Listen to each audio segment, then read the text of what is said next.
नमस्कार दोस्तों। जैसा कि हम लोगों ने क्लास स्टार्ट किया है क्लाइमेटोलॉजी, आज उसी क्रम में पढ़ते हुए आज क्लास 8वां है।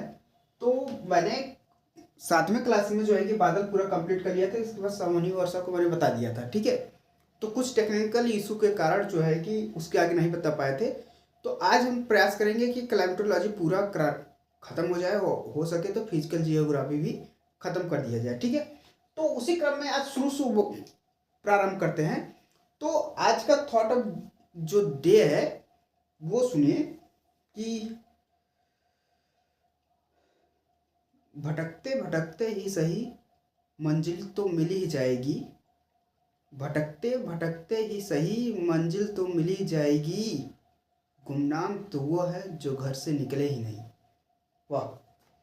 तो इसी क्रम में बढ़ते हुए आज पहले हम लोग देखते हैं वर्षा। देखिए वर्षा क्या होती है। देखिए वर्षा जो है कि एक प्रकार की प्रक्रिया है जो प्रकृति द्वारा की जाती है। अब होती कैसी है, देखिए यह पहले वाष्पीकरण होता है, ठीक है। वाष्पीकरण कैसे होता है मैंने बताया है। तो वाष्पीकरण जब होगा तो ये जो है कि भाप बन के ऊपर गया, ऊपर जाने के बाद यह संघनन करता है। संघनन का अर्थ ये ही ये आपस में जुड़ते हैं, यानी कि जो उष्मा होती है उसमें भाप को यानी जल ग्रहण की क्षमता जब कम हो जाती है तो बूंद के रूप में धरती पर गिर पड़ती है। वही जो है कि वर्षा, वही जो बूंद है वही जब बहुत सारी मात्रा में गिरती है तो उसे वर्षा का नाम दिया गया है। उसी क्रम में पहला जो है कि वर्षा कराती है वो संवहनी वर्षा है। देखिए ये जो संवहनी वर्षा होती है ये ठीक मुख्यतः सभी जगह पाए जाने वाली वर्षा है, ठीक है। संवहनी वर्षा कैसे होती है, अब मान लेते हैं कि ये तालाब है, ठीक है। तालाब में सूर्य की किरण पड़ी, सूर्य की किरण पड़ी तो ये जो है कि तालाब का जो कुछ पानी है वो गर्म होकर वह हवा के साथ थोड़ा थोड़ा सा वाष्पीकृत होने लगा। अब वाष्पीकृत होते होते वही ऊपर चला गया। अब यही ऊपर ऊपर पर गया, जैसे जैसे वो ऊपर जाता है वैसे वैसे वायुमंडल ठंडा होता है। मैंने बताया था छोमंडल जब मैं पढ़ा रहा था। तो जो है कि ये वाष्पीकरण होते होते हवा के साथ धीरे धीरे ऊपर गया, ये ठंडा होते गया। ठंडा होते होते इसमें जो हवा थी उसमें जल ग्रहण की क्षमता कम हो जाती है, ठीक है। जब जल ग्रहण की क्षमता कम हो जाएगी तो संघनन होना प्रारंभ होगा। तो यही वाष्पीकरण जो है कि आपस में जुड़ेंगे कुछ, इसके बाद जो है कि ये एक बूंद का आकार ले लेगी। तो यही जो बूंद के आकार में फिर धरती पर पड़ना प्रारंभ हो जाएगा। तो वही जो है कि भाप बनकर उड़ी हुई हवा संघनन के माध्यम से संतृप्त होकर धरती पर पुनः गिरना ही संवहनी वर्षा कहलाता है, ठीक है। संवहनी वर्षा लगभग भारत के सभी भागों पे जो वर्षा दिखाई देती है हमें जो है होती है वो संवहनी वर्षा के कारण ही होती है। जहाँ जहाँ पर्वत हैं और समुद्र किनारा है वहाँ पर भी संवहनी वर्षा होती है, लेकिन वो जब होती है तो उसका प्रकार थोड़ा सा बदल जाता है, ठीक है। तो संवहनी वर्षा कैसे होती है तो आपने पता समझ में आ गया होगा कि वाष्पीकरण हुआ, ऊपर गया, संतृप्त हुआ, संघनन हुआ, वह बूंद गिरी, वही संवहनी वर्षा कहलाएगी, ठीक है। अब समझते हैं कि पर्वतीय वर्षा क्या है। देखिए पर्वतीय वर्षा में भी सेम कंडीशन होता है लेकिन थोड़ा सा प्रभाव पड़ता है। देखिए ये है पर्वत, ठीक है। अब होता क्या है कि पहले पड़ी सूर्य की किरण पानी पे तो वो पानी बना भाप, तो भाप बन के जब उड़ने लगा तो ये मान लेते हैं कि पहाड़ है, तो ये पानी है, ये भाप बन के आया, इससे टकराया। अब यही ऊपर ऊपर ऊपर जाते जाते जाते जाते हल्का सा, अब पता है कि ये जो पहाड़ है, ये जो पहाड़ है, पहाड़ के पे बर्फ रहता है क्योंकि वहाँ पे टेम्परेचर बहुत ही कम होता है, ठीक है। वो ऊपर ऊपर जाते जाते बहुत ही जल्दी ठंडा हो जाता है क्यों पूरा ऊपर डाल नहीं पाता क्योंकि वो पहाड़ पर्वत बहुत ऊपर होते हैं, ठीक है। ऊपर गया फिर ठंडा होकर देखिए ये गया यहाँ से ऊपर, ऊपर जाते जाते जाते जाते बादल यही है, यही जो बादल है यहां तक पहुंचा तो यहीं से जो है कि बरसना प्रारंभ कर दिया, ठीक है। ये बादल इस साइड नहीं आ पाया, समझ रहे हो आपने कि यहीं पर जब वर्षा हो गई पहाड़ पे तो वही जो है कि पर्वतीय वर्षा का नाम दिया जाता है। लेकिन ये जो बादल इस साइड ना आने पर इस साइड में वर्षा नहीं हुई, तो जहां पर वर्षा नहीं हुई उसे कहते हैं वृष्टि छाया क्षेत्र। वृष्टि छाया क्षेत्र का अर्थ होता है जहां पर वर्षा नहीं हो पाई, जिस भाग पर पर्वतीय वर्षा नहीं हो पाई। यह अक्सर महाद्वीपों के पश्चिमी भाग पर होता है क्योंकि अब ये जो है कि हम देखते हैं कि ये हमारी अरावली पर्वत है, ठीक है। और ये है हमारी जो है कि कर्क रेखा, समझ रहे हो। जब हवा यहां से आई ऐसे, तो ये आगे चलकर घूम गई, ठीक है, और ये यहां पे आई और ये वाला घूम गई। अक्सर ये जो हवाएं आती हैं ये जो है कि पर्वत के पूर्वी भाग पर ज्यादा पड़ती है, क्योंकि जो भारत में पश्चिमी विक्षोभ के कारण हवाएं प्रवेश करती हैं केरल से, तो वो जो है कि आगे बढ़ते बढ़ते कर्क के कारण कि ये ऐसे कर्व हो जाती है, यानी कि हवाएं ऐसे आके ऐसे घूमती हैं। जब ये ऐसे घूमेगी तो जो है कि पर्वत के पूर्वी भाग पर ये वर्षा करा पाती है। जो ये पश्चिम भाग है, अब यहाँ पे आएंगी तो हवा ऊपर ऊपर चढ़ती जाएगी, लेकिन जब पर्वत थोड़ा सा बड़ा होगा तो ये बहुत ही पहले ठंडा हो जाएंगे और बहुत पहले ही संघनन होना प्रारंभ हो जाएगा। जब बहुत पहले संघनन होना प्रारंभ हो जाएगा तो पर्वत के पश्चिमी भाग पर न पहुंचने के कारण पूर्वी भाग पर ही वर्षा कराना प्रारंभ कर देती है। और पूर्वी भाग पर जब वर्षा कराना प्रारंभ कर देंगी तो पश्चिम भाग पर वर्षा नहीं पड़ेगा। इसके कारण हम लोग कहते हैं कि महाद्वीपों के पश्चिमी भाग पर लगभग वृष्टि छाया क्षेत्र पाया जाता है, पहला कारण। दूसरा कारण ये देखेंगे महाद्वीपों के पश्चिमी भाग पर रेगिस्तान होता है, उसका कारण एक यही है कि पर्वतीय वर्षा नहीं होती है। दूसरा ये है कि वहां पर जो महासागरीय करंट है, महासागरीय धाराएं हैं, वो हमेशा ठंडी होती हैं। ठंडी होने के कारण वहां पे बनता है हाई प्रेशर, जिसके कारण वहां पे हवाएं पास नहीं जा पाती और वर्षा नहीं करा पाती। दो कारण है, ठीक है। तो पर्वतीय वर्षा आपको समझ में आ गया होगा क्या होता है कि वाष्पीकरण हुआ, गया पर्वत के ऊपर नहीं जा पाया, बीच में ही संघनन हो गया, हवा ठंडी होने के कारण वहीं वर्षा कराया, खत्म, ठीक है। इसके आगे देखते हैं चक्रवाती वर्षा। अब देखिए ये चक्रवाती वर्षा बहुत ही मामूली बात है। जब मैंने आपको चक्रवात पढ़ाया था तो चक्रवात कैसे बनता है आपको सबको पता है। चक्रवात बनता है कि जब बनता है लो प्रेशर और एक बनता है हाई प्रेशर, दो प्रकार की हवाएं हैं, ठीक है। तो जो चक्रवात है वर्षा दो प्रकार की होगी, पहला शीतोष्णकटिबंधी और दूसरा उष्णकटिबंधी, ठीक है।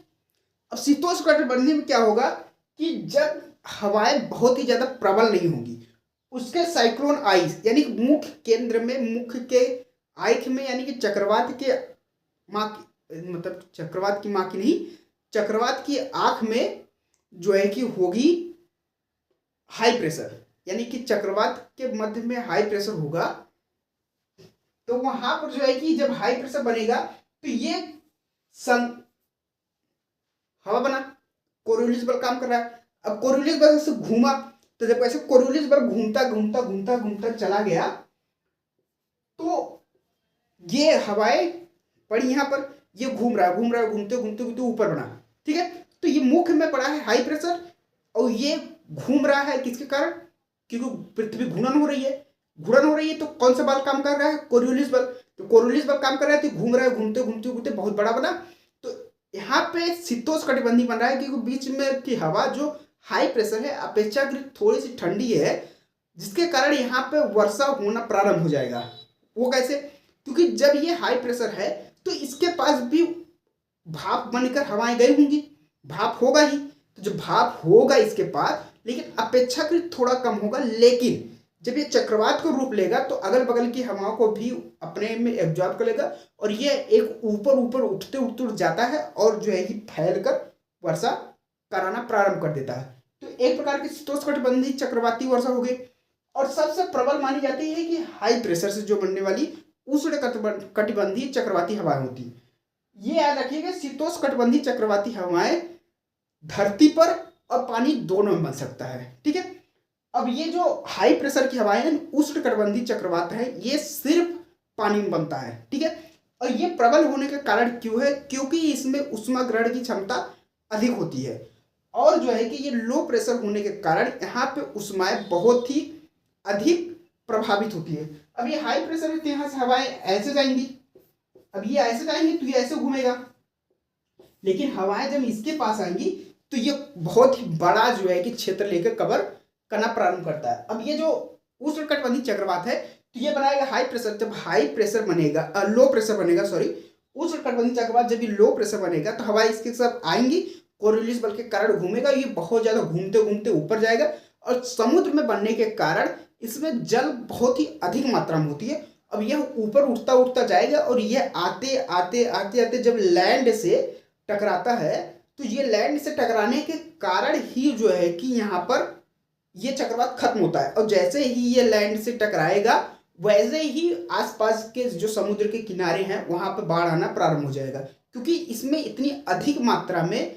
जल होता है जिसके कारण ये जो है कि बहुत ही अधिक क्षेत्र को प्रभावित करता है। ठीक है, और ये लैंड पर टकराए और जो है कि बहुत ज़्यादा जो है कि हानि न पहुंचे उसके लिए जो मैंग्रोव वन होते हैं वो लगाए जाते हैं ताकि उनकी स्पीड को थोड़ा कम किया जा सके। तो चक्रवाती वर्षा आपको समझ में आ गया होगा कि चक्रवाती वर्षा क्या है कि हाई प्रेशर और लो प्रेशर के कारण बनने वाली हवाएं हैं जो कोरियोलिस बल के कारण घूमती हैं और जो है कि वर्षा कराना प्रारंभ करती हैं। ठीक है, अब इसके बाद हम लोग देखते हैं कि थोड़ा सा कोपेन का जलवायु वर्गीकरण। देखिए, कोपेन महोदय बहुत ही अच्छे वैज्ञानिक थे। इन्होंने जो पूरे विश्व की जलवायु थी उसे अल्फाबेटिकल फॉर्म में बांटा था। ठीक है, तो इसमें आपको बस इतना याद कर लीजिए कि उत्तर प्रदेश की जो जलवायु पाई जाती है उसे CWG कहते हैं, यानी कि यूपी की जो जलवायु है C small W small G, जिसे हिंदी में कहते हैं शुष्क शीत ऋतु वाली आर्द्र उपोष्ण कटिबंधीय जलवायु। शुष्क शीत ऋतु वाली आर्द्र उष्ण कटिबंधीय जलवायु। ठीक है, CWG। अब कोपेन के जलवायु वर्गीकरण हम नहीं पढ़ाएंगे क्योंकि ये यूपीएससी का बहुत ही बड़ा टॉपिक है। तो हम जो इम्पोर्टेंट टॉपिक है स्टेट पीसीएस के लिए और जो है कि एसएससी के लिए वो बताते हैं, उसमें आप एक चीज़ ध्यान दीजिएगा जिसे कहते हैं ज्वार भाटा। अब देखिए, ये ज्वार भाटा जो है कि बहुत ही बड़ा टॉपिक नहीं है, लेकिन ये ज्वार भाटा जो है कि यह मुख्यतः जो है कि जो ओशिनियोग्राफी है यानी समुद्र जियोग्राफी उसमें प्रारंभ होता है। देखिए, हो सकता है कि समुद्र जियोग्राफी के हम 1-2 क्लास लेंगे आगे, लेकिन ज्वार भाटा आप समझ लीजिए, ये ज्वार है ये भाटा है। ठीक है, देखिए ज्वार कुछ नहीं है, भाटा कुछ नहीं है, यह बस समुद्र की जो लहरें उसे आने और जाने का क्रम है। यानी कि जब लहरें आएंगी तो ज्वार, जब लहरें वापस जाएंगी तो भाटा। समझ रहे? ये हो गया समुद्र, ये हो गया लैंड, ये आई समुद्र, ये देखिए समुद्र की लहर आई तो ज्वार, ये समुद्र की लहर वापस गई भाटा। आप फिल्मों में देखे होंगे कि लोग दिल बनाते हैं तो फिर पानी आता है, फिर मिटा के फिर चला जाता है, कुछ लोग नहीं मिटा पाता है। तो वैसे ही जब वो आ रहा है मिटाने तो समझ लीजिए ज्वार, मिटा के जा रहा है तो भाटा। ये होती घटना कब है? उपभू और अपभू के कारण। अब उपभू और अपभू क्या है ये तो मैंने पहले बताया था, लेकिन थोड़ा सा ध्यान दीजिएगा। ये जो है कि सन है, यह है पृथ्वी, यह है चंद्रमा। ठीक है, जब चंद्रमा पृथ्वी के सबसे करीब में होगी तो वो कहलाएगी उपभू। जब करीब में होगी तो यह जो पानी है समुद्र की अपनी तरफ खींचेगी, तो यह खींचने की प्रक्रिया कराएगी ज्वार।